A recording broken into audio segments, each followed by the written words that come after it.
Hello, everybody. Welcome to our CEA Siege Invite League semifinals match. If you're here last night, we had Rochester Institute of Technology defeat Penn State University on map 3 to advance to the finals of Invite League. Tonight, we're going to have University of Akron versus Carnegie Mellon University fight off in the semifinals Invite League match to see who faces RIT for the title of Invite League champions. I am King of Dopachire, and tonight I am joined with I'm Blue Card. We should have a pretty interesting match ahead of us. We know one of the finalists for the invite season this season, I suppose. And now it's time to figure out who is going to take that last spot and guarantee at least second place this season. Tonight we have Akron versus and it should be an interesting map. We're going to be starting on Coastline, which was Akron's pick, and then going to Villa, which is Mellon's, and then with the decider of Clubhouse. It's gonna be an interesting game to say the least. But of course, before we take a look at stats first, on the have Akron. Go ahead and take it away, Dopenshire. What jumps out?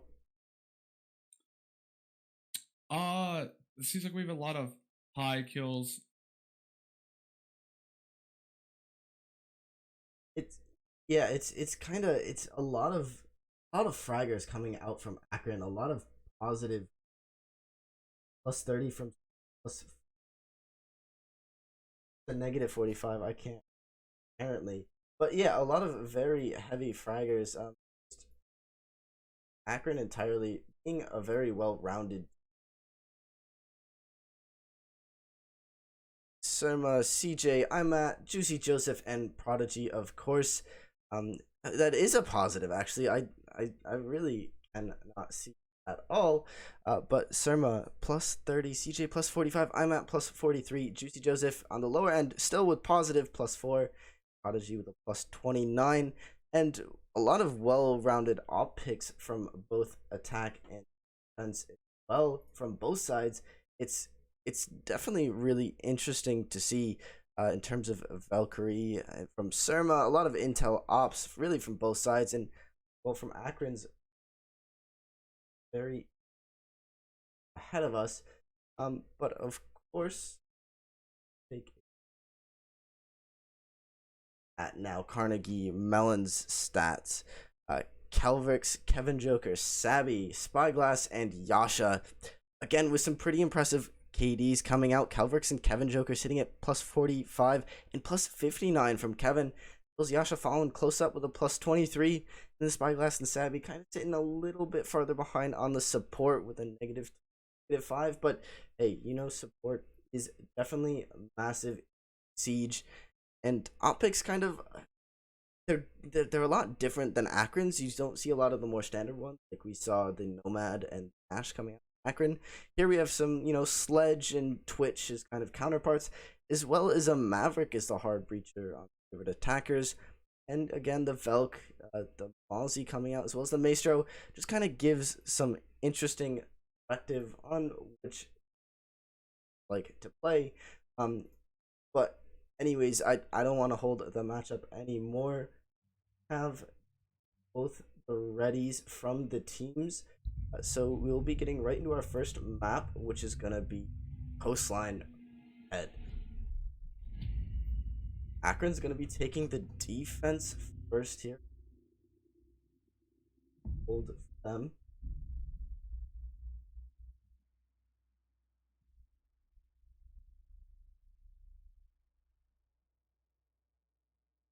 First bans are going to be coming out. A very quick ban coming out from Akron here. Going to be instantly taking off Jackal, a pretty standard ban, maybe not so much for a map like Coastline, considering that it's a lot smaller of a map. You can cut off a lot of flanks and kind of root out those roamers very quickly and very efficiently.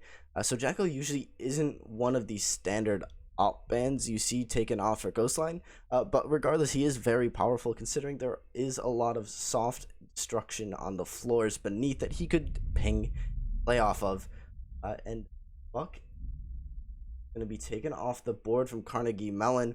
Again, just removing a lot of that soft breach off the board. and actually maybe not doing as much of an impact considering Buck recently lost his frag grenades in favor of flash grenades. So it's definitely, it adds a whole new perspective onto it. And again, that's a lot of that underneath soft breach that's going to be taken off the board.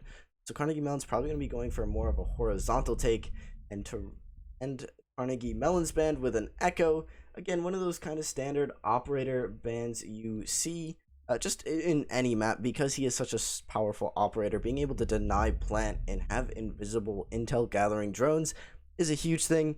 And to round the bands off, for coastline, we see the Miragon. Both the Spanish operators banned on their own map. Kind of interesting to see at the very least here. But without further ado, it's going to be Akron defending first. They're going to be going up billiard. But already some interesting optics. Savvy showing the lion right off the bat is probably a scare tactic coming out from CMU rather. I'd be surprised if they decided to stick it. But I'm not sure. No, they're gonna show the Ash and actually 6-pick onto the lion. So it's not even trying to scare Akron. They're actually running the lion, and as long as he's played well and you coordinate it well with your team, he can be utilized very well.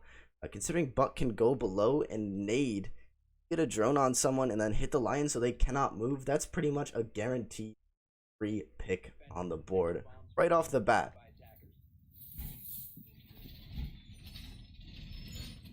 So here we see Akron going to be setting up. I'd kind of be interested to see where those Velt cams are going to go. Akron does have those Evil Eyes at their disposal, so they have a lot more intel gathering utility to play around with. It's not just based on one or the other. They have some big, obvious, indestructible eyes that kind of sit in front of your face and can also shoot lasers at you, of course, but also some smaller, kind of sneakier eyes, the evil eye black eyes, to kind of have a more stealthy approach to gathering intel. We see Velk's already thrown one out. One's going to go above the circular couch inside of VIP. It's just going to be up to the attackers to spot this out, and seeing as they have no IQ on the board, that might be really tough for them to do, but not hesitating and showing that they have a Lion on the board. Lion is the only operator that has access to that EE1D, so the defense now knows that there is a Lion on the board. They're just not sure who CMU gave up for to take it. Already droning out Aqua here, nice and quick. They're going to spot the Wamai playing behind that bar. But even though the CMU knows that Wamai is there, it's not an easy task getting him out of there. He has a shield to play where he can quick peek using those little glass slits, as well as he probably has an ADS to cover the shield, and he has those magnets at his disposal to deny any utility here. You see flashes already coming out, and actually a little damage coming out from Juicy Joseph onto Calvrix to less than 25, but it's going to be Imat, who I believe runs out balcony to find one onto Yasha and another one onto Spyglass. Calvrix is going to try to keep it even here, finding a pick onto Juicy, and Savvy is going to kind of shut this rotation down, popping that EE1D. So that's one more left, but just making sure nothing spirals out of control here. Is CJ's actually still playing below in kitchen? This is an abnormal spot to see a Maestro, and it's actually going to work out for him as he finds the pick onto Kevin Joker, and it's now a 4v2 in favor of Akron. The last EE1D is coming out here, and it's Calvrix down below looking for CJ, trying to find out where he was, and she will find him looking the complete wrong direction. Obviously, that intel was more focused to be upstairs instead of downstairs, but Surma's going to find a pick onto Sabby, leaving it to a 3v1. It's all down to Calvrix, and she doesn't have that much health. She's sitting at below 50 HP, and she's going to have to try to do something to win this round out. But against 3 players, it's not going to help as Imat finds the pick through the wall. I'm not sure if there was a black eye there for intel, or he just saw her and sprayed and got the headshot. What a clean pick. Yeah, definitely was a clean pick, and I guess I'm going to get a little bit of a cleanup crew here if you weren't already sick of my voice from that 3-hour cast before. I am back after some Discord issues, and actually I will be going right back away as the King of Dopenshire has returned. Goodbye, everybody. I've been C-Daps. Hello, Dopenshire. It's great for you to join. Oh, he's not really back yet. He's just sitting. Okay, cool. Anyways, looking into the next round here, Akron is going to be going downstairs kitchen service here. Um, not really much on the op change up, bringing a dock this time. I'm at from the Jaeger onto the dock. Juicy Joseph's going to be on the Jaeger this time. CMU's loadout is going to be looking fairly similar as well, and this time hiding the Capitao instead of the Lion, considering, well, they already 6'd the Lion. Akron is probably recognized that they're going to 6 it again. Yeah, and I am finally back. Hey. Two semifinal matches in a row and 2 Discord outages in my area in a row. Gotta love it. Going absolutely great, but I am here. It looks like we are some good match. Blue Card, how about you tell us what is going on in this round? This round or the last round? The round that is about to come up here. This round 2. Okay, round 2, just about to start into this. CMU already being a round down is not a huge deal. Coastline is probably the most just frag heavy map. It's the map that rotated. It's based around frags. There isn't a lot of strat that goes into Coastline. There always is a little bit, but at the end of the day, Coastline just kind of comes down to frags more often than a lot of other maps. And it's really just going to come down to CMU to be able to kind of choke up and put a stop to Akron's roam, because they are such a great roaming team. And not only that, they always have the backup for the roamer to cover it. So even if the roamer does fall, there is almost always a refrag that comes out very quickly from Akron. And I mean, CJ just playing it super versatile. As soon as he gets droned out, is going to back and actually drop that barbed wire that he was saving in his pocket. Yeah, this is looking pretty interesting here, as we have at least 5 still alive on Akron with about 2 minutes left in the round. It's definitely a very close game we're watching here. We're going to see some drone action coming out from Akron. They're going to drone into Blue Bar, from Carnegie Mellon. Going to drone into Blue Bar into Kitchen just to make sure that that area is clear. Yeah, and we're going to see CJ here holding in security. We're going to be watching to see if anyone's holding that, as Calvix is already taking into office there. That's going to be an EE1D scan come out to shut a lot of rotations down. And it's going to be Carnegie Mellon who's actually taken full control of Blue Bar here. But Akron is still going to have some sort of presence. No, they've taken full control of both bars. Yeah, they're not really going for a vertical take here, it seems. They're going for a full horizontal. There's still a bunch of roamers upstairs, and Calvix trying to prone by is not going to quite miss the gaze of Imat, holding from above in luggage, looking down in Prodigy with another one onto Yasha. That's the Capitao gone. That's a lot of utility gone for CMU. That's not going to stop Kevin Joker from refragging and trying to bring his team back into the fight. Spyglass is also giving him a handout, taking out Imat, and actually Surma is on very, very low HP, being dropped in about a bullet or two. And some of these pre-fires, if a single bullet catches him, that's actually an advantage for Carnegie Mellon here. Yeah, with about 30 seconds left in a round, it is still a 3v3, but as you said, Surma is very low on HP with exactly 40 seconds left, just a little bit less than that. Spyglass is going to have to push with the team and get some kills. The smoke is going to go out, pushing one of them back, but a kill is going to go out, and all of a sudden, Akron is in control. Yeah, but not for too much longer here, as Kevin Joker finds one onto CJ, bringing it back to an even 2v2. And it's just going to come down to the clock ticking down. A smoke canister comes out. Spyglass is going to be very lit, but he's going to push through the smoke. But unfortunately, he's going to fall to Prodigy as Surma finds Kevin in lobby. Just not mattering that he's on that 1 HP. He's going to take it out anyway. Yeah, definitely good round from Akron, putting them at a 2-0 lead. That's going to be some nice momentum starting out on the defense for them. Let's see on round 3 where they decide to go. I think they're going to go Blue Bar Sunrise. And that's going to be definitely an interesting site to hold. They are bringing the Maestro, so that's definitely going to help them out just a little bit. But, besides that, we're going to have a lot of fragging power come out here, as we're going to see Zofia get picked up. We're going to have that Nomad and the Lion. A lot of interesting combinations. Yeah, CMU just kind of sticking to their guts here with the Lion and the Nomad, just trying to shut down those flanks as quickly as they possibly can. But it's really not working out for them, as Akron has just been on that roam and they haven't really taken much presence. Yeah, they took bars, but the roamers were upstairs. You can't cut roamers off if you don't push where they are. And that just kind of has to do with the fact that Akron is such a crazy roaming team that most invite teams know Akron to be very strong on the roam. So it just might be some hesitance coming out from Carnegie Mellon here, but it's Siege. At the end of the day, you just have to take ground as much as you can and cut those rotations off, and they're definitely putting up a good fight. We got some nice frags coming out from Calvrix and Kevin, not quite as much as they probably want to see, but they're at least keeping their team close in this game. Yeah, we're currently sitting here in prep phase. We're seeing a nice hold coming out from both sides, but it is an interesting site to hold, as we don't see really too many teams go towards the site. So how Akron decides to hold this is going to be very, very interesting in how this changes the game. Yeah, just a nice slow attack, not using the EE1D right off the bat. They're going to be saving it to try to utilize it more efficiently once they have some sort of presence in the building.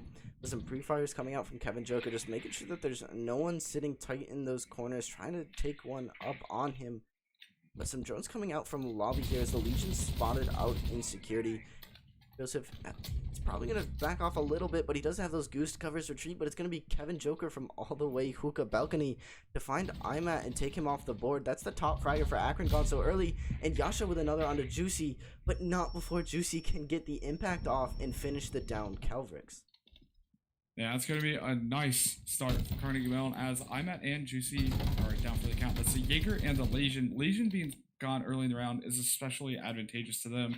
You can see here that they're making their main push from this lobby area. We have Yasha currently going towards security room. He's going to check behind that desk, not going to see anybody there at all, because they have control of that side of the map. But CJ for days is going to be coming around. Going to be looking for that late game flank. Does not know that one of the attackers is actually outside of lobby and could get a kill right here. Kind of interesting to see Castle holding in courtyard as well, being such a vulnerable spot, but it doesn't matter. CJ has his back, finding the frag out that front lobby door, and Surma following it up with a pick onto Spyglass. That's a Zofia, and now I believe that was the Lion off the board as well. Well, he's gone now, and it's just down to Yasha and Kevin Joker. Both ops with a lot of utility at their disposal. Capuzao using his last flash grenade, but still has both his flame bolt and his smoke bolt and sledge with the grenades. I'm not sure if he has both of them left or not, but he's going to push this Evil Eye and take it out with his sledgehammer regardless. You don't need nades for that, but he's got two defenders on his back in lobby here, and I don't think he knows this. It's going to be CJ who takes the peek, but Kevin finds one and swings in with the SMG and finds another onto Surma. Beautiful double coming out from Kevin, and it's now the advantage of CMU here. It's now down just to Prodigy to close this out, but again, utility still at his disposal. He has one Toxic Babe left in his pocket. We hear the flame bolts coming out, and Yasha's going to plant close on that wall. Prodigy's going to swing and find him, and that's going to stop the diffuser. Unfortunately, Kevin couldn't quite cover it, but he does find the refrag and closes this round out, putting CMU on the board to a 2-1 scoreline. But we are actually going to hop to a just quick break in between rounds here, because I've been told my mic is just not being cooperative right now, so we should be right back.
just joining us, and we're getting right into round 4. Looks like they're gonna take us back to Hookah second floor, and they're gonna take out the Wamai, Maestro, Jaeger, and Smoke. And we're gonna see who Surma's hovering to pick, but for the most part, it seems like Carnegie Mellon is running the similar lineup that they've been running this entire map. Yeah, almost getting that complete site rotation in, but not quite, as Carnegie Mellon had something else to say about it. Really clutching that out thanks to Kevin Joker on that gun, using that L85 and the SMG-11 very effectively. And Coastline just coming down to just out-fragging the other team puts Carnegie Mellon on the board, but we'll be going back to Hookah and Billiards, which the first time around Akron had almost no problem defending. Yeah, it seems like Akron's done a good job at defending. They did lose the previous round, but winning a double bar is definitely not the easiest thing. So that's definitely not a surprise. But, we are on round 4, and this is going to be a pretty big round, because if Akron wins this, they do have a 3-1 lead, which, is not necessarily bad for defense. On defense, especially on maps like this, you want to go 4 wins, 2 losses, which is usually the 4-2 split we talk about. Putting those evil eyes again, just making sure to gather as much intel as they can. I don't think CMU even got into a position where those evil eyes were effective, as they're placed kind of towards sight, and fortunately Carnegie Mellon just couldn't quite get close, but a cam going outside, I'm pretty sure it's going to land on those palm trees there. It's definitely going to get some early game intel, and again, Carnegie is not rocking an IQ, so this could be detrimental if they don't spot this out. Yeah, we're going to have some drone action coming in to that VIP area. We're going to Surma actually using that cam to hold VIP as best as they can. Looks like Sabico is actually going to pick up the first kill onto CJ. Going to be the opening pick coming out from Carnegie Mellon, taking down the Maestro. Yeah, Carnegie Mellon is looking like they're getting some sort of momentum going here. After winning that last round, coming in with quite the bang and an early pick, taking Maestro off the board. That's a huge op to get off so early. Those evil eyes are locked in place. They won't be able to look around or get zapped. They can still gather intel, but that's as long as they're facing the correct direction. And actually, the Wamai is already going to be rooted out of Aqua from below. That was a really nice take, but unfortunately, it came at a cost. Yasha and Sabi being a very low HP, but on the flip side, Juicy Joseph is as well. We're going to have a nice time condition for Carnegie Mellon. That's not a very good word for it, but they still have a minute and a half left in the round. They've already taken down one of the strongest defenders in the game, and they're making good presence on the site by using angles from above, below, and outside. And see a line charge go out as Summer is going to come into fire, quite literally, with Yasha. Is actually going to take down none of them, as Cavric's going to pick up a double kill onto Juicy Joseph and Surma. But Prodigy is going to pick up Yasha as a refrag. We're going to see IMAT rotating back to site, knows that there are 2 over near Aquarium. But with a minute left on the clock and the advantage in favor of Carnegie Mellon, this could be their round as IMAT finishes the downed player, bringing it to a 2v3. They do have quite the bit of presence here. Diffuser is in Aqua, and it's just Calvrix in Aqua alone.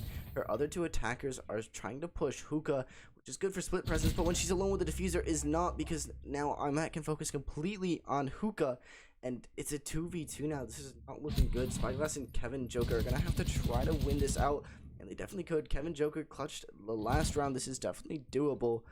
But against IMAT and Prodigy, both being pretty prominent fraggers themselves and with ability at their disposal. But Kevin with a nade is going to try to find one, but that ADS is going to catch it out, and IMAT's going to actually catch Spyglass on the rotate, and Prodigy watching his back, covering that hookah door off onto Kevin.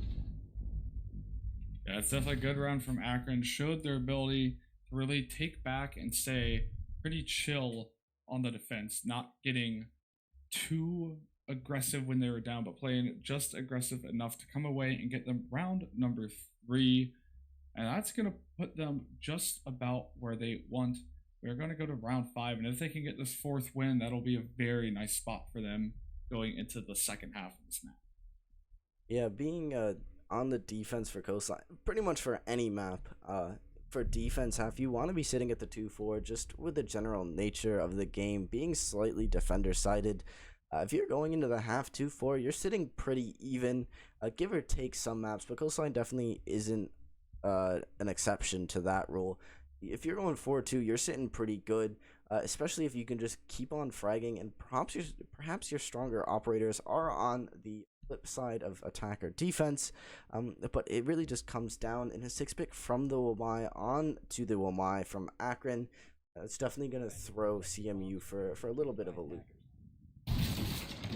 We're going to have a nice lineup from both teams. We're going to see Juicy Joseph pick up Wamai, newly introduced to CEA Siege during the playoff season, as he and Callie are now able to be played.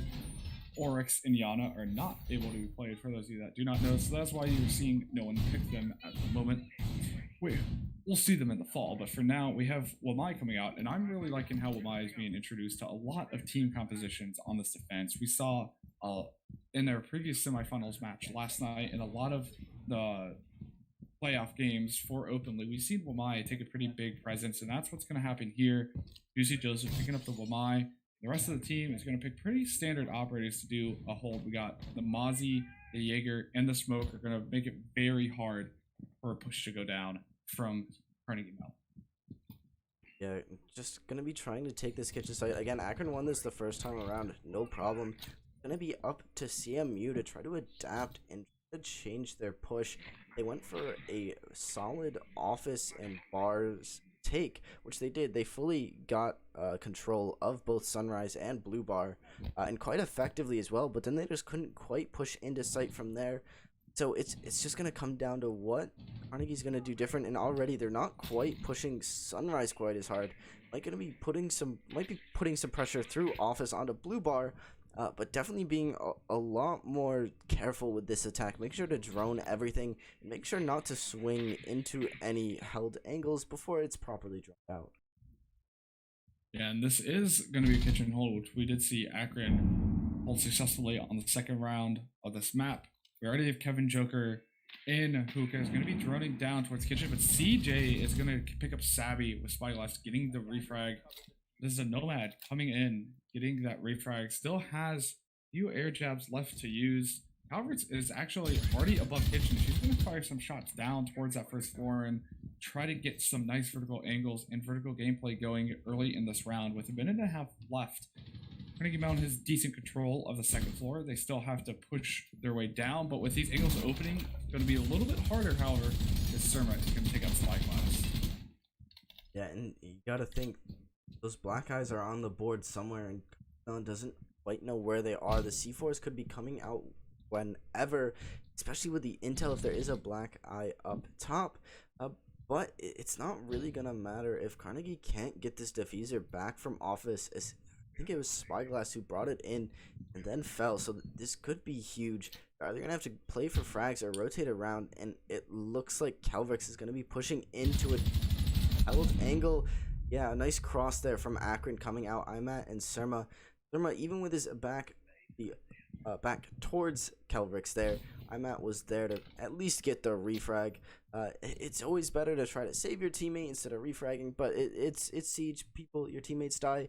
So definitely a nice refrag there, and it's down to Yasha and Kevin, who are still kind of split as Imat finds another one onto Yasha, who just is caught looking the wrong direction, and it's now just Kevin. And not even that, as Imat picks up a nice triple that round. Yeah, it's definitely a nice play from Akron. Again, showing how strong they are on defense in this league. They are seeded number 1, so it is no surprise that Akron is very good. It's no surprise that Carnegie Mellon is very good. Both of these teams are the top percent of CEA. That's leads to very good gameplay. I'm already seeing it 10 kills at the end of round 5. That is 2 kills per round on average for those of you at home who do not have the calculators out. We're going to go to round 6, and this is going to be the last round of the first half. And you know, Blue Card, earlier you were talking about the 4-2 split that teams like to see. And so we are going down to this double bar. And if Carnegie Mellon can get this 4-2 split, that's going to put them in a nice, comfortable position to get a little bit of lead back as we get towards the end of this map. However, if Akron wins this round, then this could spell a little bit of a mound that Carnegie Mellon will have to climb up in their next half. And yeah, definitely. But Siege is all kind of about that headspace. And if you're Carnegie Mellon, you won bars last time around. Yeah, it was a little close, but you still won it. So you gotta kind of go into this round here saying, yeah, we'll take this one, and then we'll go defense 4-2 and probably even 5-1. And as a matter of if that happens or not, that depends on how the rounds are played out. But yeah, if Carnegie Mellon does not manage to get this round out, it's going to be quite the hill to climb up. It's definitely not impossible, and at the end of the day, this is Akron's map, so again, you're kind of expecting to see Akron win out, but it's always a pleasant surprise to see the other team win the opposing team's map. Yeah, last night, those of you that watched, we had RIT and Penn State win their own map, and then it go to the decider, and that could be what we see here. As Carnegie Mellon is going to take us to Villa, no matter what happens at the end of this map, as it is a best of 3. First one to win 2 maps wins the series, and we still got a good amount of rounds left to play. At the very least, 2 more after this should Akron sweep 3 in a row, and we could see overtime. You never know what happens. Still a lot of rounds left to play as Carnegie Mellon is going to start droning into that hookah side. Knows someone is up there, actually going to ping them out for the team. It's actually going to be Surma using that Jackal, or not Jackal, Vigil cloaking device to keep the drones at bay and just waste a little bit of time off the clock for Carnegie Mellon. Yeah, and it really is all about that time.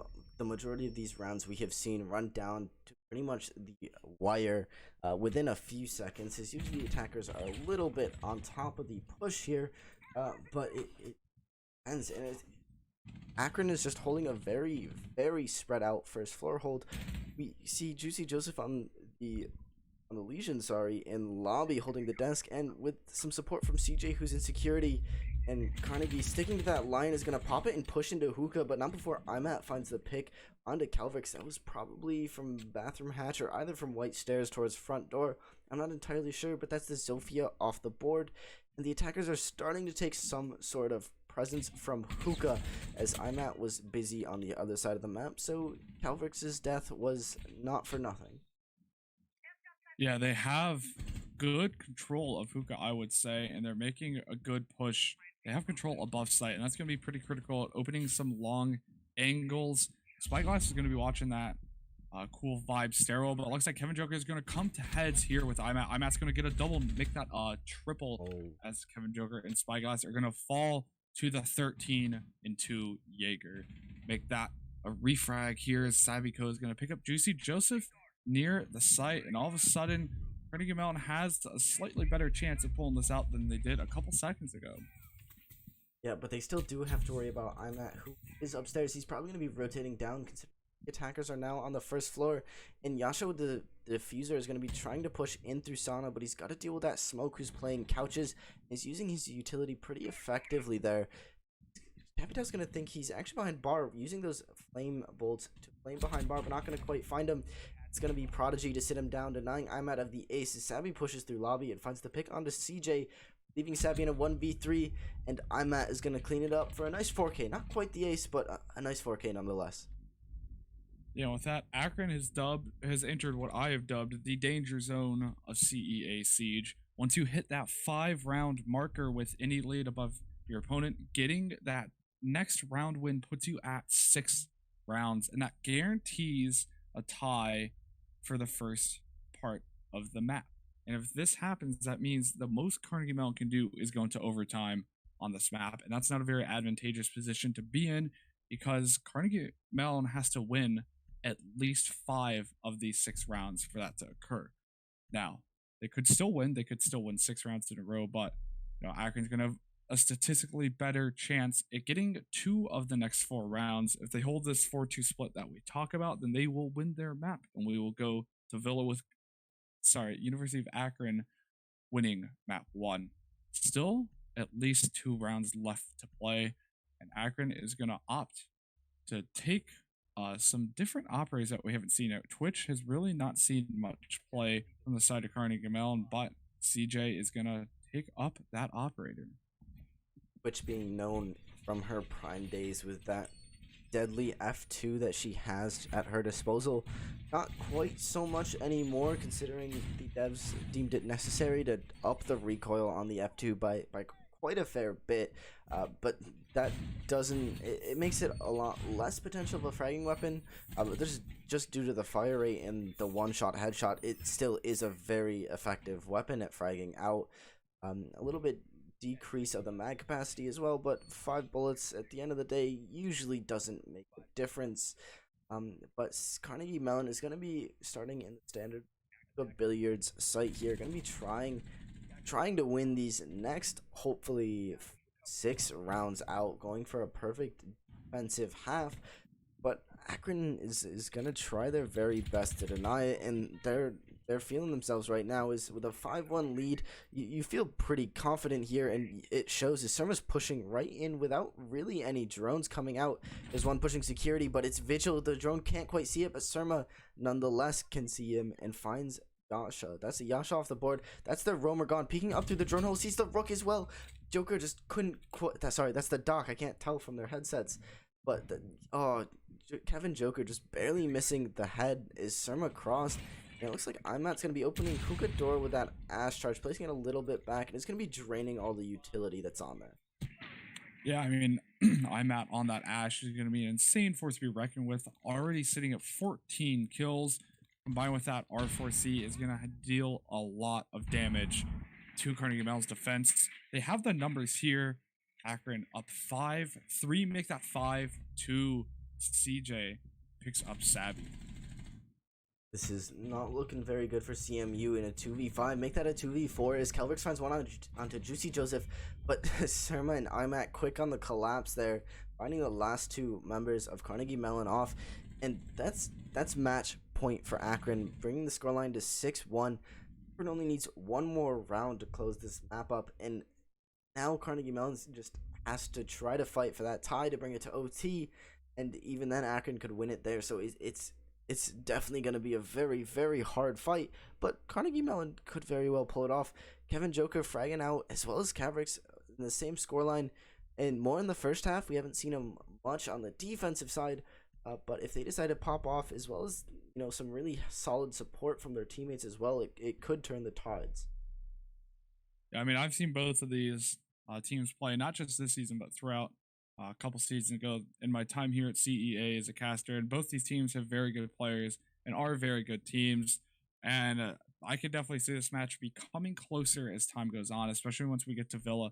I can really see these teams fighting neck and neck for the finals position in playoffs for Invite League. But with that, Akron is up with 5 rounds above Carnegie Mellon, and it is 6-1 scoreline. And as you said, it is match point. If Carnegie Mellon loses one of the next 5 rounds, Akron wins the map, and we will go immediately to Villa. But round differential does matter in terms of not overtime, but decider match side. So getting as many rounds here for Carnegie Mellon is going to be crucial to their overall series performance. Yeah, any of you who aren't familiar with the way CEA does it, it's I'm pretty sure this is how the majority of other leagues do it, like Pro League as well.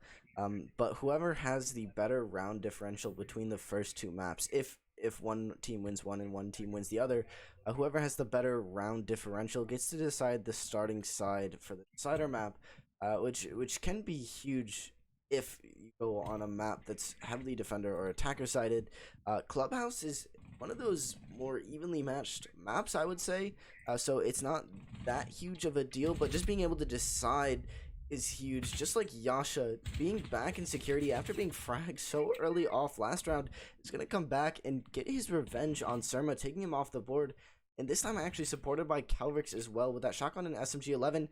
CJ swinging in from blue bar with that F2 will find Yasha, but unfortunately Calvrix was not droned out and will find the pick, swings towards Juicy Joseph with the shotgun, but unfortunately he's just a bit far for that to fully kill him, light him very low to below 25 HP, but unfortunately it won't quite finish the frag off. But in saying so, the man advantage, there is no man advantage. It's an even 3v3, and actually Carnegie Mellon has the health advantage. That could be the sort of aggressiveness that the Carnegie needed to win this one out. minute 45 left in the round, and we have, as you said, an even score line. We're going to see Juicy Joseph here use that asphyxiation bolt to hit up that cool vibe stairwell. That's going to be some hot vibes coming out from that utility here as Kevin Joker is going to hold down that stairway, helping out Spyglass on the Wamai, who is currently kind of watching 3 angles at once to deal with people who are maybe pushing from below, but also watching the window and the door on Hookah as those smokes are going to go out. It's going to take some pot shots in. No one has entered yet. Savvy is holding that angle onto doorway. IMAT is going to take out Spyglass, however. That's going to be Savvy with the refrag onto IMAT. Kevin Joker is going to get another one onto Juicy Joseph, and Savvy is going to keep Carnegie Mellon alive and taking out Prodigy, sending us to the next round, still match point. Yeah, CMU showing that, hey, even though we're down 5 rounds, you guys are on match point. Okay, you guys haven't won this yet. We're still in it. We're going to keep fighting this. And that was actually a pretty decisive round for Carnegie Mellon, bringing it to a 3. There was 3 players alive, which is quite substantial considering. But just a look at the board. I'm at just being insane here, almost getting that 20. If this does end up being the last round, we'll only need we'll need a 4K to reach that milestone.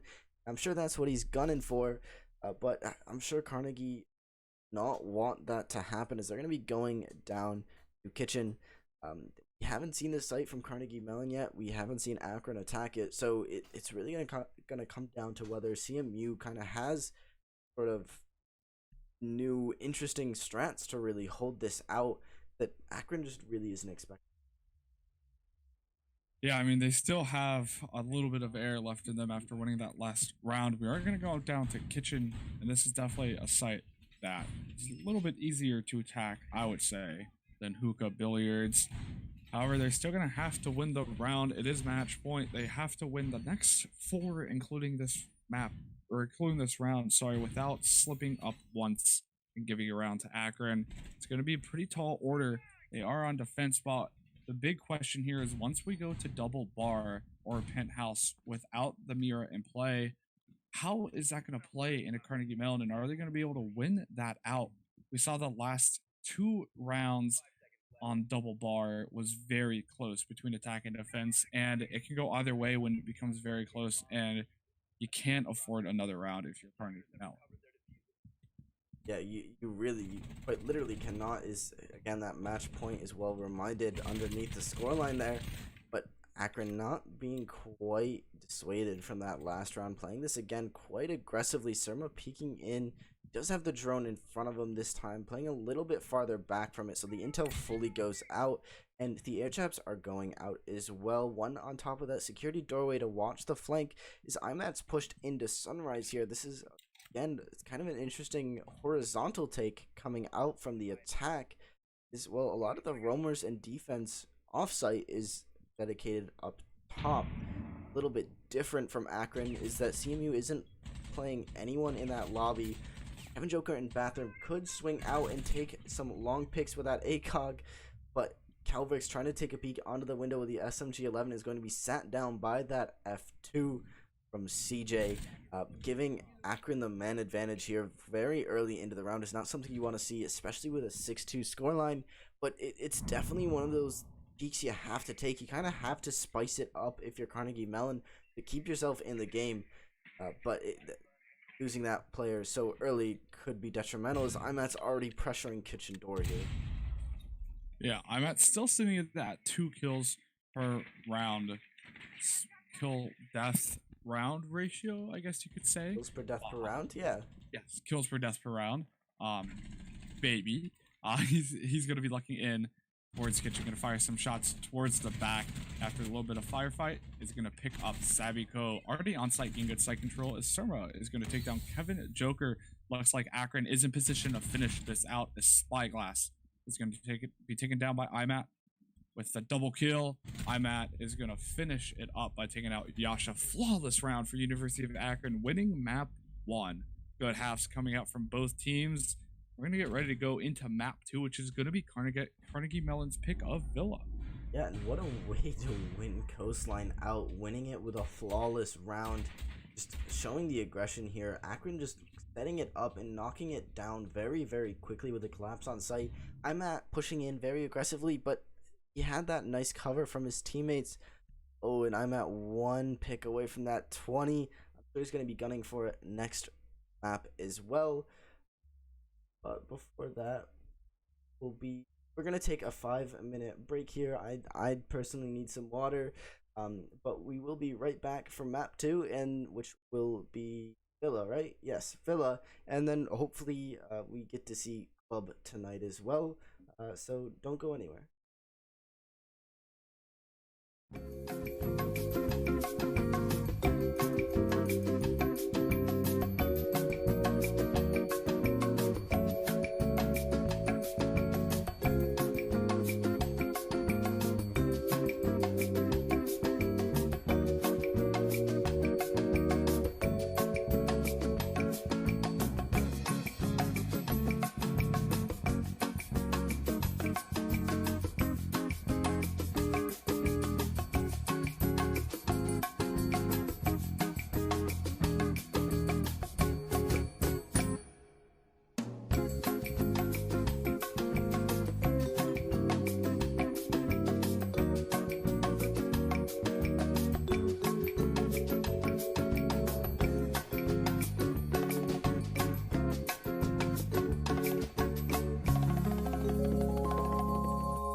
anti-utility game for Carnegie Mellon University.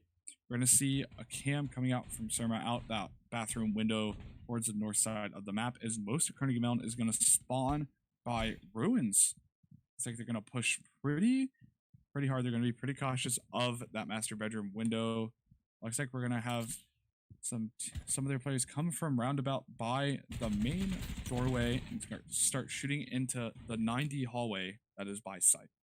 Yeah, already driving out CJ on the Maestro, not allowing him to play quite tight on that desk as he'd probably like to, but setting up a run out might actually be Surma prepping those windows. Not quite going to see it. It looks like Surma's actually going to end up vaulting out. That's a really long run out for Surma, taking Kevin off the board, but a beautiful refrag as Spyglass is there as he hops back in. It's kind of the downside for those long run out flanks is that you're spotted for so long. Attack has so much time to get into a position to refrag you once you get in the building, but definitely is probably a worthy trade here. Is Kevin Joker on the Nomad? That's a lot of utility for the flank watch gone and off the board, whereas Velk, her camera's already out. She can now just fully not worry about not dying because she's already dead and just sit on them and watch them. But CJ finding a pick from 90, I believe. Maybe he's swinging top study there, but he's gonna take that was Spyglass off the board. That's Zof. That's a lot of concussions gone. And, well, there's not much really left for the attack here as the Claymore goes down.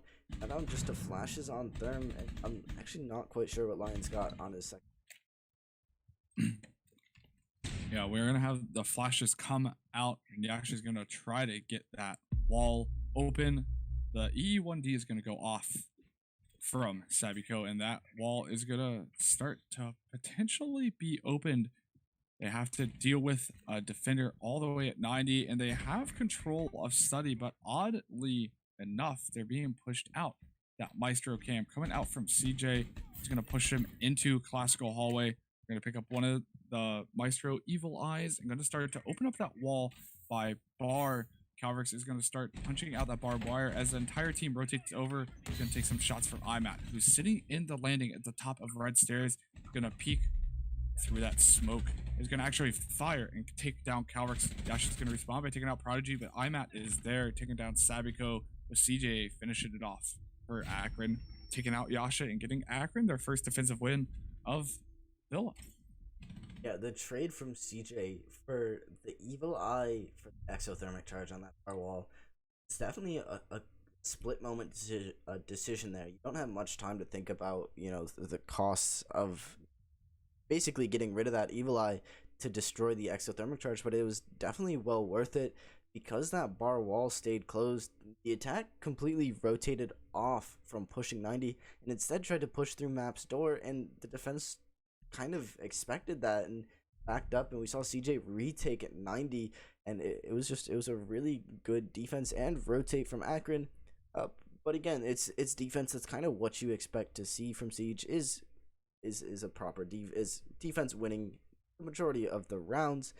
And Carnegie Mellon here going to be 6ing off the IQ to take a buck, probably due to the fact they don't see any more Valkyrie on the board. There's no more need for that sort of utility denial.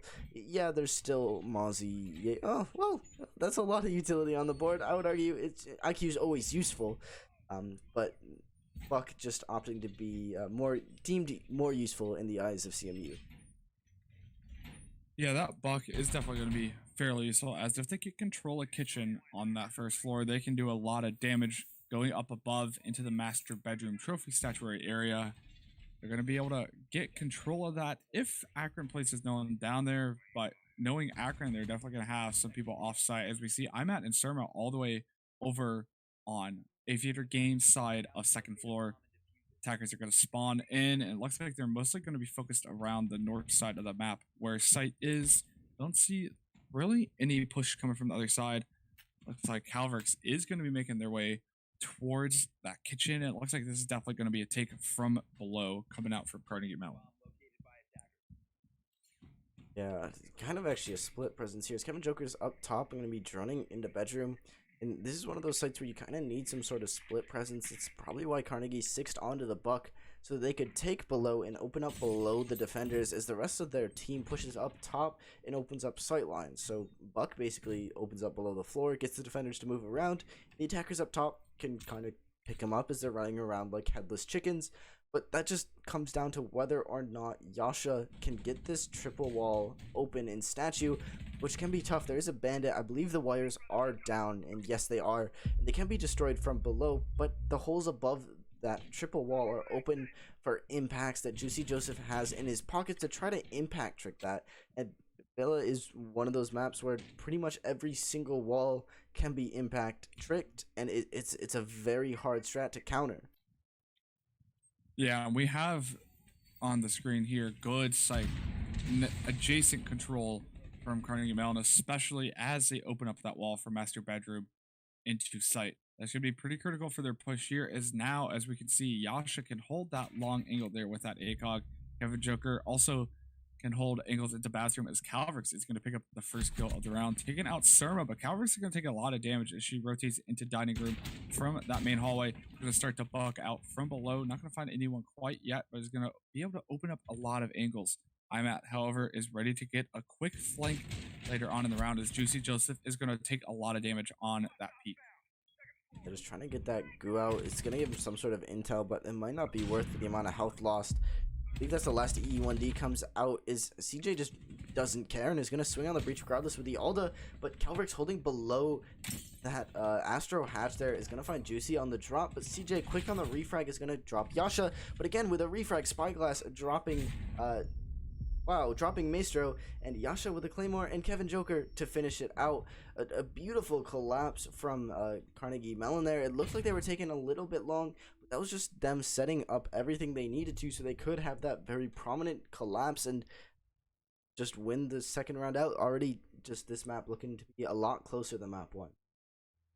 Yeah, I mean, that presence from below from Calvrix definitely helped out the team. Being able to not only take out one of the roamers, but also being able to look from below and flush UA out into positions they really don't want to be in, and having that wall open from Master's bedroom onto site very early on in about halfway through the round is pretty advantageous. Is now not only can Calvrix flush out those anchors, but they really don't have anywhere safe to go, as that angle can watch most of your rotations between site. Definitely a very good take from Carnegie Mellon, but we're going to see Akron opt to go back to that site. We're going to see if Carnegie Mellon can opt to do it again and take this to a 1-2 scoreline, or if Akron is going to successfully defend the site on their second try. Just when we thought Savvy was going to not play the Lion, going to six back to it, and instead showing the Amaru, going to result in Akron playing a little bit closer to site, considering how quickly Amaru can just get into sight, and with that LMG in her hands can cause a lot of damage. But Sabiko is going to take the line instead, again to try to shut down the rotates, but an adaptation coming out from Akron with the Vigil pick. I'm not sure, this was kind of one of the more quieter patches, but Vigil actually gained the ability to not be detected while he is using his cloak ability by the EE1D, making him one of the few operators that can move around while the Lion scanner is going off, which is basically the last thing to attack. Yeah, we saw that actually happen on the previous map. We had Surma playing that Vigil, holding Cool Vibes Stairwell, and when Sabiko popped that E1D, Surma was able to rotate away, and that proved pretty advantageous to Akron. Utility is going to come in pretty handy here, as it looks like Carnegie Mellon really loves their line play. They've been running him every round, almost every round, if not every round they've been attacking so far. Again, we're going to have Surma here near that memorial area by kitchen. Going to opt to use that cloaking device to kind of stall out Carnegie Mellon. The first EE1D is going to go out with no kills to show for it, but they are starting to get some of those air jabs down on the rotations into master bedroom. Carnegie looking for a very similar take here, but what's not similar is Yasha switching up his Claymore. Actually going to catch Juicy off guard. I'm not 100% sure where that was, but wherever it was, it must have been in a really good spot to find someone out so early like that. May have been under Astro Hatch, but I'd be surprised if someone got up under there very quickly without the defense knowing. But regardless, that gives an advantage to to CMU. Sorry, very very early into the round. You see Spyglass on his own by study, but it doesn't matter. CJ's gonna find a pick onto Kelvrix and try to even the odds out a little bit here. As CMU is trying to push in through bedroom, and Yasha will find one onto CJ, but Ima is very quick on the refrag and stomps that push in its tracks, keeping the man score here very even. Surma and Imat just a very nice pinch one after another, and all of a sudden it's now down just to Kevin to try to clutch this out. He does have time on his side, but unfortunately it's not looking good. Yeah, Kevin holding angles with that air jab is going to make it a little bit easier, both angles coming out from below and all around him. It's going to be a little bit hard for Kevin to clutch this out. There are people looking all over as one of the defenders is behind that bookcase as Imat is going to peek around, getting another kill onto Kevin. Imat, one of the most prolific fraggers in the league, not only on the last map, on this map, is already showing high numbers right away on round 3. Going on to round 4 with Akron leading 2-1. We're going to see where they opt to go, and they're actually going to go back to Aviator Games Room, where they won a pretty nice hold on the first round of this map. And again, it's just now down to CMU to try to adapt and change their strat up to get Akron, try to take the lead back from Akron and tie it up and hopefully try to pull it forward. But again, a 4-2 split on defense isn't anything crazy. So considering CMU already has one down, they're on track to get that 4-2 and maybe even a 3-3 split if they step it up a little bit here. But in terms of operators, both teams really aren't changing much up. Pretty stagnant in terms of loadouts, but it's coming very close for both sides. So if it's not broke, don't fix it. Yeah, I mean, there are two main ways to adapt in Siege. One of the ways to adapt, which some teams prefer, is to switch up your operator picks to counter pick other operators. For instance, if you see a team playing a La Maestro, you might want to bring an Ashe or a Zofia, or potentially Sledge to counter pick that. If you see a team bring an Echo a lot, you might want to bring an IQ or a Thatcher instead. But a lot of teams also try to switch up what they're doing every round. As this is going to be the second round we've seen on this site, both teams kind of have a basic gist of what the other team does. Not to mention, a lot of these teams do watch film of the other team just to prepare for these semifinal matches. So both teams know what to expect. And if they can shake it up and go against the expectations of the other team, that adaptation could grant them 1 or 2 kills that they need to win this round. Carnegie Mellon is looking to tie up this with a 2-2 scoreline, as Calvrix is going to lead the charge, droning in that main hallway, as Kevin Joker is going to luck towards the living room side of the map. Gonna make sure that his immediate run out is here very, very well. But if you remember from the first round, it wasn't actually the run out from that window, out from a window further north of him, and he actually did air jab that off. We just caught him coming back from doing that on drone as well. So if Surma does decide to try to run out of that window again, he'll be knocked on his butt for a few seconds at least. Give Kevin Joker some time to react to that. The ADS and 90 is already being drained here. That's 3 flashes. I believe that's all of Kevin Joker's flashes gone already, but that's an ADS drain. That's utility gone. If there can CMU can get nades on this window, that would be a free pick, but unfortunately there just aren't any operators with grenades on CMU. Buck recently losing him will just have the flashes at his disposal, and it's gonna be CJ who finds the opening pick onto Kevin Joker, who was upside down repelled on that 90 window. Yeah, and with Nomad down, no longer having to worry about air jabs, Yasha is actually going to open up that study wall, which is different than last time. Is going to actually grab Juicy Joseph with a nice headshot. With a minute and a half left in the round, Carnegie Mellon is looking very strong here, but Summer's going to have something to say that, taking down Calvrix with Sabiko getting the frag onto Imat. Frag for frag here, as it's a 3v3, sorry, for each team. We're going to see the E1D come out as Carnegie Mellon is going to push closer to site. Yeah, 2 defenders coming up from red. That's Mistro from Vault and Imat on the Jaeger rotating up from red stairs. No, that's Surma, sorry. Timeout has been taken off, and it's a lot of presence here. His Prodigy's alone in bar on very low HP, but he is using those toxic babes in his pocket. As CJ is rotated completely around up towards top main stairs. It's gonna sit Yasha down with his peak, but Sabby quick with the refrag finds Surma, and Spyglass pushes in and finds Prodigy, and it's now CJ who's not even on site. The attackers have to get the plant down here, but they're not quite sure where Maestro is, so that EE1D is going to go out. They don't have Diffuser. That was Thermite who had Diffuser, who died. So CJ's just holding this. He finds the pick onto Spyglass, and now it's just down to Sabby. He's already used all of his scanners. There's that Diffuser on Thermite's body there. CJ's going to rotate into study. He spots that Claymore out on the breach, and Sabby hears him in there. It just comes down to who can swing. Yeah, Lion has 51 bullets at his disposal, but Maestro has 51, so who can pre-fire this more? It's going to be the Maestro, and CJ's going to win that round out. And oh my gosh, that was such a close round, and CMU almost had that out, but unfortunately, they just didn't have the defeat. The Alda is definitely, I would say personally, the last gun I would want to go up against in a 1v1, because you can hold down left click and control that recoil. You have a long amount of time you can suppress the enemy team for. And speaking of suppression, the time was very low for Carnegie Mellon.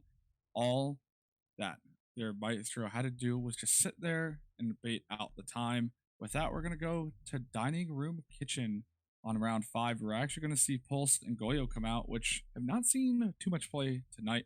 Pulse is going to be very advantageous for Akron, as they're going to be able to C4 from below onto Master Bedroom, and Goyo, although receiving a nerf in a patch this previous week, having only 2 Goyo shields instead of 3 now, still going to be very, very strong against a push from these Carnegie Mellon attackers. Yeah, not only losing one of the Vulcan shields, but also a significant damage to the CSG has. I would like to say the biggest damage increase that's seen, but I'm 100% sure. Down from something like 88, 56, not 100. About 54 or something. Somewhere around there, but it's still a significant amount. So close, within 20 meters against 3 speeds, it's still a 2-shot. But against the armors, it's gonna take a few more bullets, and every millisecond counts in Siege, and every bullet counts. Just having that little bullet leeway could mean the difference between you winning and losing engagement. So it's just going to come down to how Spyglass can use the TCSG. And it isn't all about the fragging potential. It can be used for rotates or holes for nitros as well. But very quick push coming out from CMU, swinging in through Pantry. The E1D is out. Sledge as well. There's 3 attackers here pushing in towards Kitchen. I'm at that was going to find the first on the Calvix, and Juicy onto Sabby. It's not on just to the 3 attackers in Kitchen here. And they're going to have to push their way through, but it's a single door, and that's a nitro out. Is not going to detonate, but they're trapped here. They didn't quite get the push into sight. The smokes come down, but they still have to push that single door. Yasha pushes in. Nitro comes out, and it's not on just to Kevin in a 1v5, and this is not looking good. I'm at swinging on that door as the Jaeger with a pre-fire coming out finds one, but unfortunately Prodigy is right there on mute with the SMG-11. Finish that round out, and that was a very quick round. Insanely quick round. The rush, well, it might have been a good idea to switch it up, as both of these teams have played very slow and methodical throughout the series tonight. The rush would have switched it up, and that could have been a great adaptation that would have netted them around. But unfortunately, Carnegie Mellon, Akron is going to walk away with the tertiary site win, allowing them to go back to Trophy Room at Statuary. This has been the only site so far that Carnegie Mellon has been able to successfully attack. And if they do win this, they will have pretty manageable position, only being down 2 rounds, going on to a defensive half. But if Akron wins this, we could see a repeat of map 1. Yeah, don't want to see Akron win out, because then you get some deja vu back from map 1 where they went 5-1 from the attack to the defense, so they do have the leg up. Plus this is CM. They could pull something out here in the end. Just gonna come down. I saw a quick flash of the pulse from Surma, and yeah, he's actually going to 6-pick and stick onto the pulse, which could suggest a bit of vertical play coming out from Akron. A pulse with that cardiac sensor at his disposal. He can see people through the floors, as well as that nitro could potentially destroy the attacking team if they're not careful. And CMU has brought IQ the first round, but it's not broader sense. So definitely, this Pulse was a very good read coming out from Akron. Yeah, especially not having the buck. The buck is what signaled that Carnegie Mellon is going to send someone below. But having the sledge instead, sledge really can't reach the roof with his hammer. So I doubt that Carnegie Mellon will be making too much of a presence on kitchen. And as you said, that gives Surma free range of the first floor to really use that C4 and that cardiac sensor to get 1, 2, potentially 5 kills if it's placed well enough. But I have not seen a 5-kill C4 in CEA. It's never too late, you know.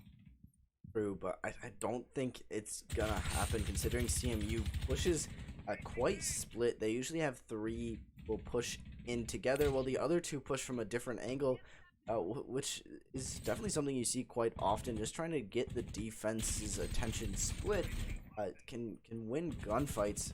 You see Sabi and Yasha.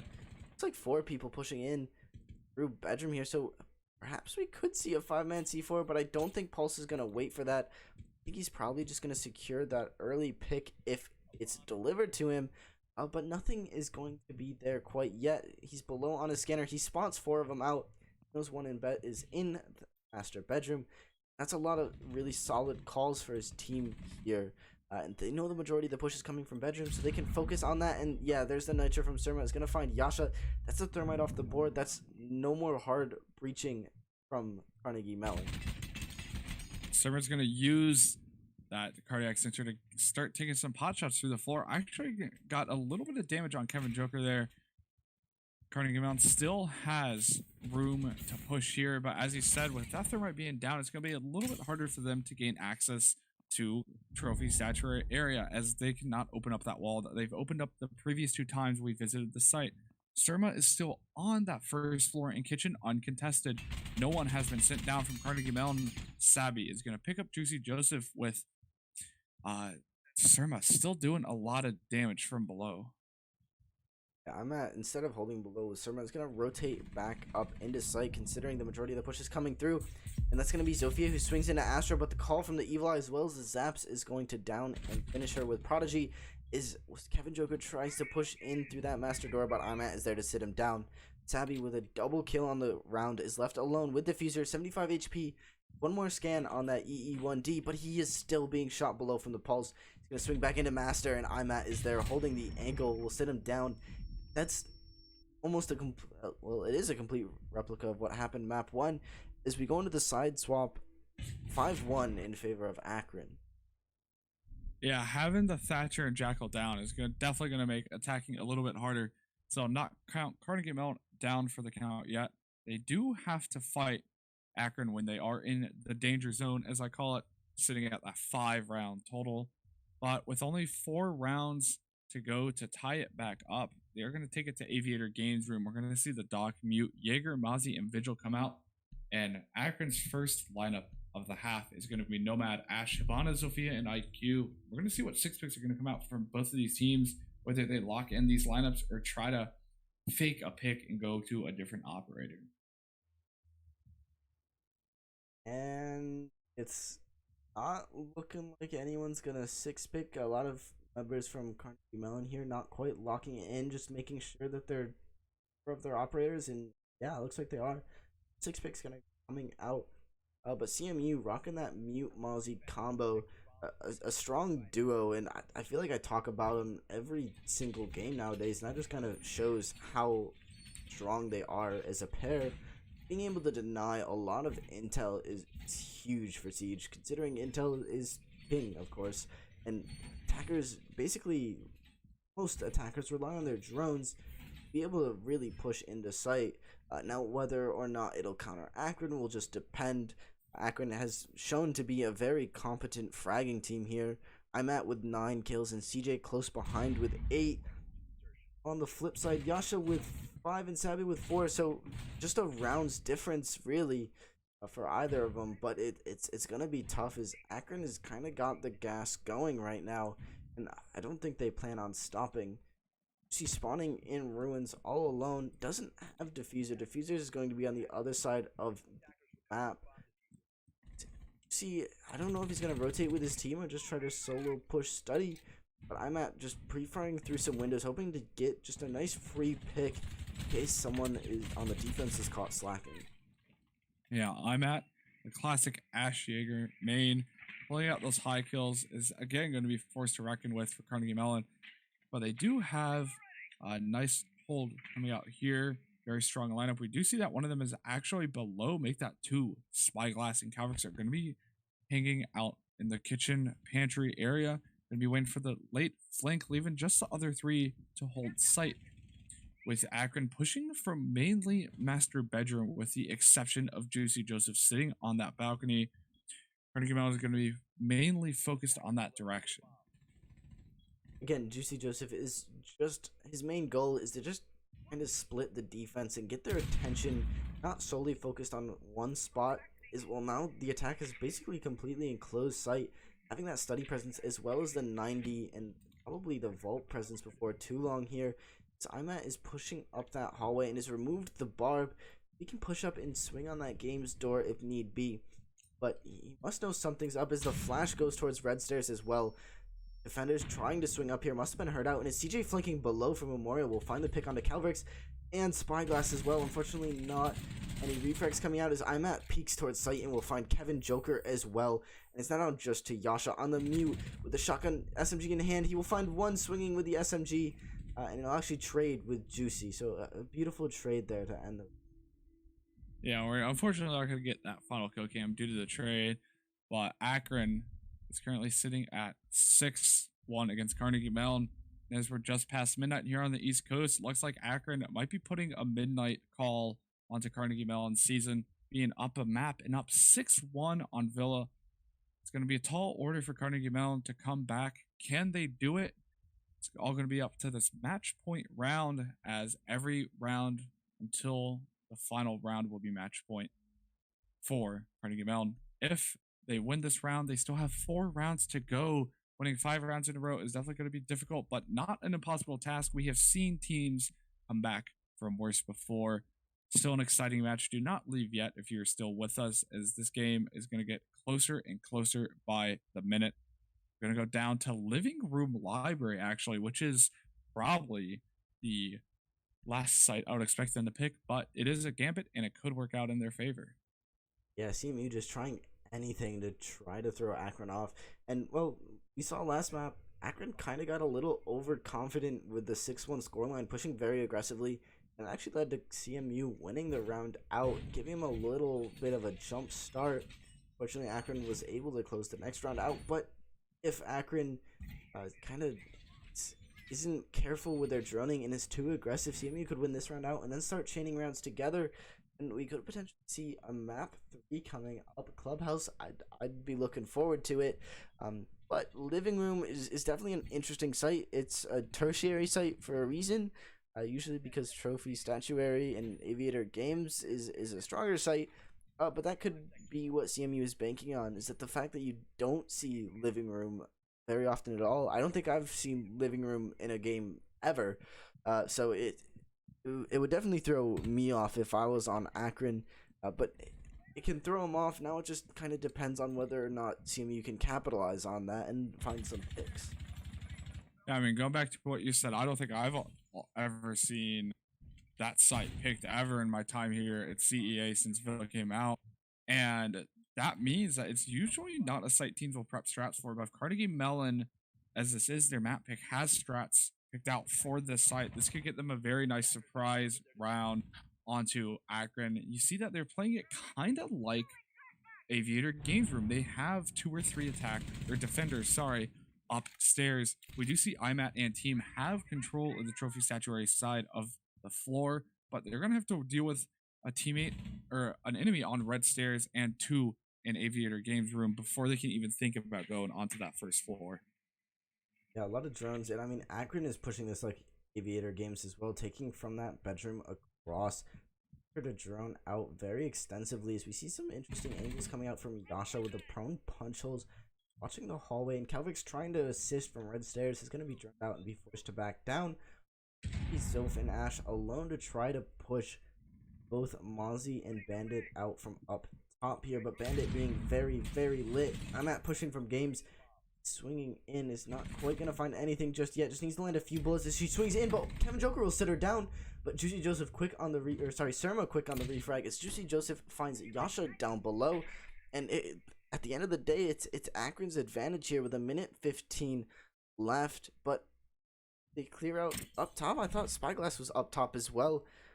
Akron may have been too quick to rotate back down to site as Calvert swings and downs Juicy Joseph, but Surma has the diffuser, starts planning and decides to come off of it. Spyglass finds another one. I believe that was from up top, and Surma, watching himself, will find a pick onto Calvert, leaving it down to Sabby and Spyglass to deny this diffuser, and that's what Sabby's gonna do. He's gonna swing and take Surma off the board, and now it's just down to CJ, and yeah, Spyglass is still below. Akron just completely moved on from the top floor without fully clearing it, and it came back to punish him. It's now down just to CJ, who swings into sight, will down and find that shot onto Jaeger, but Spyglass again from above will punish Akron. Yeah, and the gambit is going to pay off for Carnegie Mellon as they're going to pick up their second round win of the map, putting them at 2-6. Still a very dangerous position as Akron is still at that match point barrier. 4 more rounds to go for Carnegie Mellon in order to tie up this map and send it to overtime before we even think about going to Clubhouse. They have to win these next few rounds. We have IMAT sitting at 10 kills and Surma sitting, or CJ, I believe that was, sitting at 11. And that's some strong fragging power coming out from University of Akron. For Carnegie Mellon, it's more spread out across the board, but Carnegie Mellon has to make up a lot more ground if they want to think about sitting this to map 3. Yeah, and now CMU is going back to Trophy Statuary site, one of the more standard sites. They no longer have that element of surprise on their side. It's going to be down. Akron is probably a lot more rehearsed taking Trophy Statuary as opposed to Living Room. So those little mistakes, like just kind of forgetting to clear Spyglass from above, probably isn't going to happen. So it's going to come down to just CMU trying to frag this out. We've seen them run Trophy Statuary before. I believe we've seen CMU run Trophy. No, we haven't. It was just APG and then Living Room. So this will be their first time doing it. They could throw sort of a wrench in the machine, but from this setup, it doesn't look like anything too crazy is going to happen. Yeah, I mean, if it ain't broke, don't fix it. And they have definitely some strats. It is their map. We saw that it just narrowly paid off on the previous site. And they're going to have to be ever so careful, as one slip up means the end of their playoff chances this playoff run, actually, this season, because we are in the semifinals of Invite League. And getting to the finals is, even if you win or not, that's some huge clout to carry into the next season. Saying, hey, I went to the finals. I was one of the top 2 teams last season. That is a lot to say. And both these teams are looking for at least the right to say they are finalists in CEA Invite League Spring 2020. It's a very long title. It's going to be a very long season worth of work behind them. As we come to the possible culmination of the match here on this round, is Summer's going to actually be pushing pretty quickly all the way through Vault and is actually going to find Kevin Joker. Kevin Joker is going to get the headshot right away, going to overstim a little bit, taking out some drones in Vault. And now CMU has a pretty good hold there. They have to deal with IMAT, though, in Study. Yeah, Akron wasn't quite there to refrags, and Calvert's just putting the pressure on even more. We'll find a pick on a Prodigy. Is going to be trying to relieve some of that pressure. We'll find 1 and 2 onto Yasha and Kelvrix, but Kevin Joker's still on the roam. We'll find a pick onto IMAT. That's almost both the top fraggers for Akron off the board. CJ being very, very low on what looks like 1 HP. Still has to go through a Doc who was on full HP. And Juicy Joseph rotating up in towards Study to try to get that diffuser back and assist his teammate as Kevin Joker lights Juicy Joseph. I'm not quite going to finish it, but Kevin Joker finishes CJ, and it's just now down to Juicy Joseph. 75 HP. Doc gets lit up to half HP, but he's still got 2 stims in his pocket. He's going to reload. He's going to back off, make sure he's in a good position. Not going to be able to quite get that stim off as Juicy's going to be pressuring him quite aggressively here. He's going to swing into Vault, but Kevin Joker with a 3 or 4 piece. I believe that was a 4. Beautiful, showing that, you know, CMU is definitely still not out of this. And, you know, if you get too aggressive and you get too overconfident, well, Kevin Joker is going to punish you for it. Yeah, and for Carnegie Mellon, they're gonna have to either go to Kitchen or to Aviator Games Room. Aviator Games, they lost on the first round of this half. Kitchen, they've not played yet. And it looks like they're gonna go. Actually, they're gonna prove me wrong. The Caster's Curse, as I was about to say that, they're gonna go Dining Room Kitchen. It seems like they're avoiding that site on that second floor as much as they can. And so far, it's been working out for them. As we just saw 2 rounds in a row, the momentum is slightly shifting in their favor. They still have 3 rounds left to win before we can get to overtime for this map and potentially go to map 3. Every round is for all the marbles is an entire season in preseason of so much work, practice, film, and games for these teams is culminating tonight for one of them at the end of their season. The other team will advance to the finals round against Rochester Institute of Technology, and it's going to be a great game both in the finals and this match right here. Yeah, and oh boy, is the pressure on for CMU. Is Akron is still one single round away of taking map 2 as well as this semifinals game. They need 3 more rounds without dropping a single one to at least have a chance. And I mean, these past 2 rounds, they're definitely still not out of it just quite yet, and they're fighting for it. You can definitely tell CMU wants this spot. Is, said who wouldn't? That's a pretty amazing title. At least be top 2, top 1 even as well. The winner of this gets to fight for that title.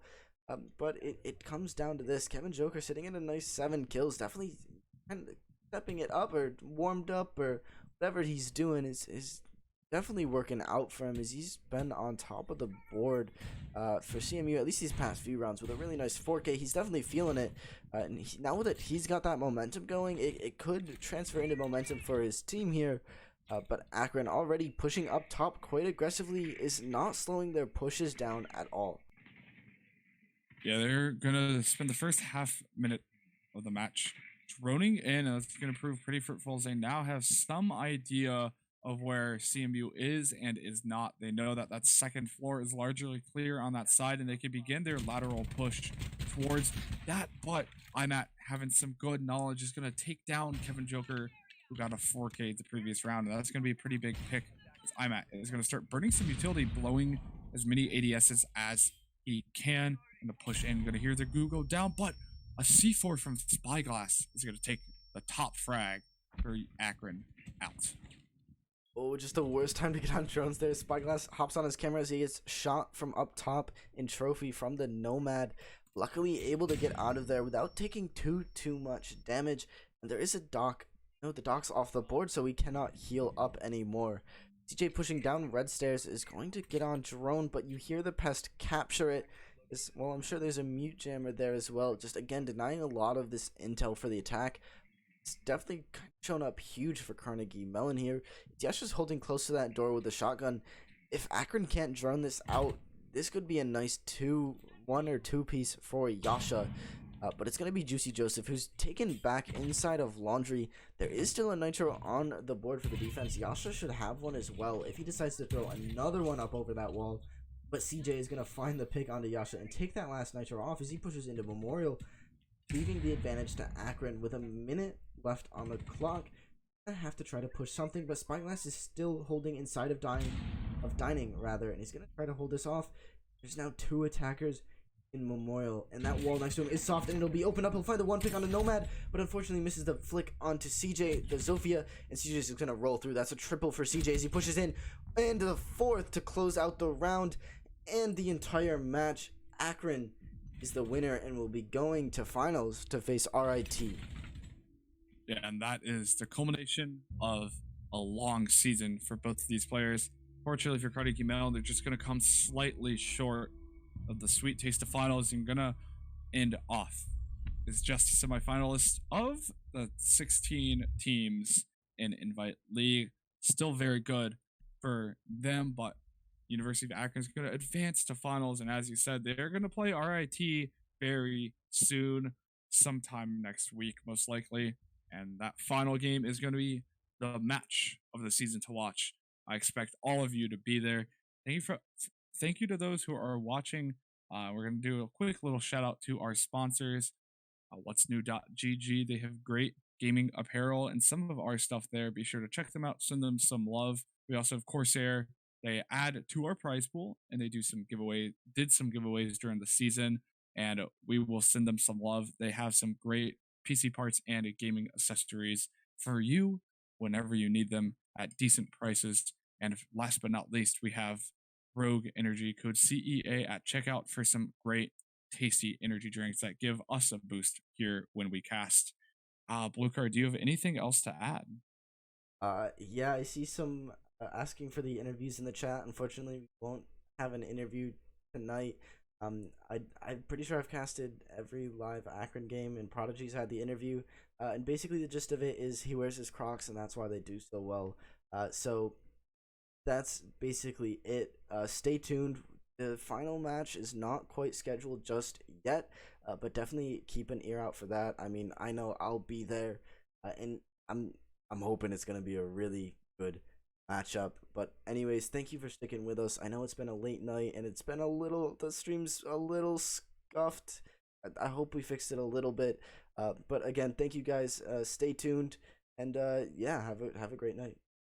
Yeah, and join us tomorrow night at 8 p.m. on Friday, the 24th, for Michigan Technological University A team versus Florida International University A team Open League round of 8 match tomorrow at 8 p.m. Be sure to follow us on Twitter and on Twitch to get all the updates about the end of our season. Thank you for watching, as Blue Card said. Good night. See you tomorrow.